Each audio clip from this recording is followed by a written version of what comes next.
बरहज नगर पालिका में जो कान्हा गौशाला में जो ये धांधली हुआ है उस पे आप क्या कहना चाहेंगे? देखिए, नगर पालिका परिषद गौरा बरहज जनपद देवरिया के कान्हा हाउस का मामला 2-3 दिनों से ये प्रकरण की जानकारी मिली है।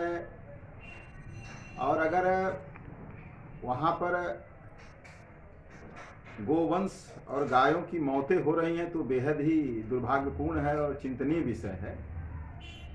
और नगरपालिका के एक कर्मचारी ने इस मामले का खुलासा किया, जिसे निकाल भी दिया गया सर्विस से, चूँकि उसने वहाँ की हो रही अनियमितता, जो गायों को चारा नहीं दिया जाता था और भूख से तड़फड़ा करके गायें और बैल जो भी गोवंश थे, जो भी जानवर थे, वो मर जाते थे। तो उसने विरोध किया, जो मुझे जानकारी पता चला। और उसने विरोध किया तो उसे तो पहले तो सर्विस से निकाल दिया गया।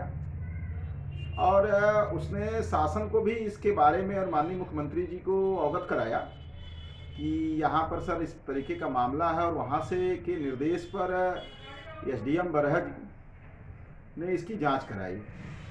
और जांच में 230 मेरी जो जानकारी है, मुझसे जो बात हुआ जांच अधिकारी से, 230 गोवंश रजिस्टर में उनके यहाँ दर्ज थे, लेकिन मौके पर 145 ही गोवंश गाय और बछड़े वहाँ पर मिले। तो लगभग मुझे लगता है कि 85 पशु कम हैं। तो आखिर में वो पशु कहाँ पर चले गए? जब डेली 230 पशुओं की आमद हो रही है, उनके ऊपर सरकार पैसे, हमारी योगी जी की गवर्नमेंट जो भेज रही है, वो जब पैसे भेज रही हैं तो उन पशुओं पर खर्च हो रहा है, तो वो कहाँ पर हैं? और जो ये खुलासा हुआ है कर्मचारी द्वारा, जो मैं जानकारी हुई कि भूख से वहाँ पर चारा न पाने के कारण, समुचित ढंग से उनका इलाज, उनका देख रेख, उन्हें खान पान जब नहीं मिला, तो पशु वहाँ पर लगभग 2-3 महीने से ये सारे घटनाएं घटी हैं और पशु मरे हैं। और जहाँ तक मुझे जो सूचनाएं मिल रही हैं अपने सूत्रों से, लगभग सैकड़ों गायें और बछड़े मर गए हैं।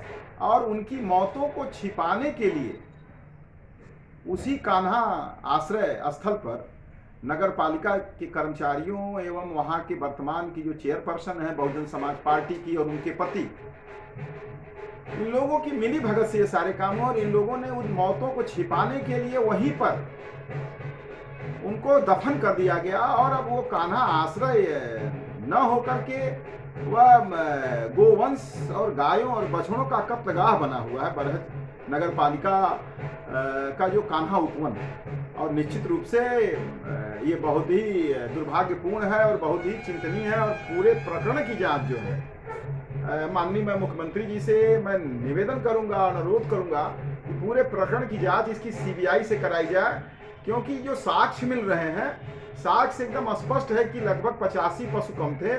और बसपा की चेयरपर्सन जो है और उनके पति और जो कर्मचारी उसमें हैं, इन्वॉल्व हैं, वो लोग मामले को लीपापोती करने के लिए, प्रशासन की आंखों में धूल झोंकने के लिए, इन लोगों ने काऊ कैप्चर वैन जो नगर पालिका का है, कभी भी क्षेत्र में पशुओं को पकड़ने नहीं जाता था, फर्जी उसका भी इनरोलमेंट होता रहा है उनके लॉगबुक में।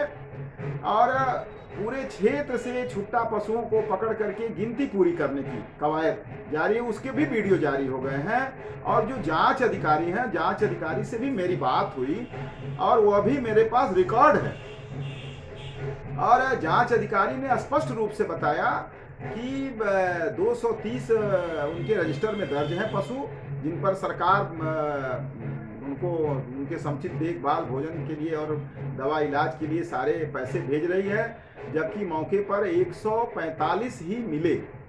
तो निश्चित रूप से कहीं न कहीं ये बहुत बड़ी यहाँ पर घटना हुई है। और बिहार के चारा घोटाले से भी बड़ा घोटाला इस बहुजन समाज पार्टी की चेयरपर्सन और उनके पति और यहाँ के नगर पालिका के जो कर्मचारी अधिकारी हैं, ये सब मिले हुए हैं और स्थानीय प्रशासन और जिला प्रशासन की आंखों में धूल झोंकने का काम किया जा रहा है। इसकी पूरी जांच कराने की जरूरत है और कान्हा आश्रय स्थल जो बरहज का है, जो कत्लगाह बना हुआ, उसकी खुदाई कराने की जरूरत है। जो सूचनाएं मिल रही हैं, अगर वो खुदाई करा दी गई तो सैकड़ों गोवंश जो है मिलेंगे।